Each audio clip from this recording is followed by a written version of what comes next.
If you've ever picked up a book on Buddhism, Nick Ribush has touched your life. Nick was one of the first Westerners ordained as a monk by the Dalai Lama, but he was also the prime founder of Wisdom Books, the first major publisher of Buddhism books in the world. And it inspired so much of this. So I thought this would be a logical place for me to do a little reading from the chapter about Nick. Are you meditation shaming me? Ribush asked, with more than a hint of irritation in his voice. I just challenged his contention that he was not much of a meditator.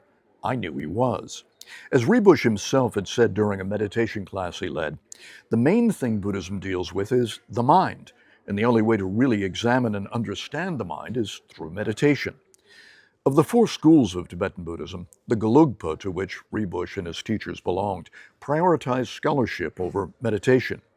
In Tibet, while the yogis of the Kagyu and Nyingma traditions spent their lives in meditation on remote mountaintops, the Gelugpa founded renowned universities where monks spent decades studying Buddhist teachings, philosophy, logic, and debate to obtain the vaunted degree of Geshe, essentially an advanced PhD. But I also knew that Ribush taught a particular form of meditation called Tumo, or inner heat, an advanced practice in which the person visualizes a red-hot ember at the navel, then manipulates the internal kundalini energy to raise the body temperature. Tenzin Palmo once told me that at the Himalayan monastery where she did her initial 6-year retreat, during the winter she could tell which of the unheated huts contained monks doing tumo practice because the snow on the roofs had melted from the heat generated by the meditation.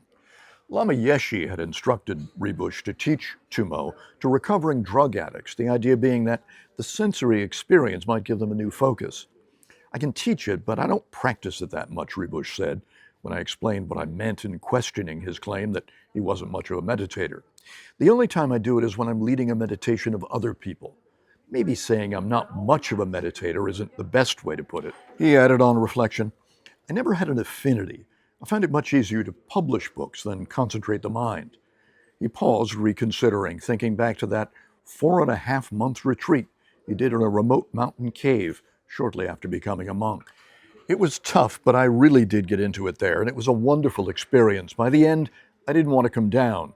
I wanted to stay there. A few years later, he was able to do another 6-week retreat, but ultimately he recognized that his role in serving the Dharma did not involve life in a cave.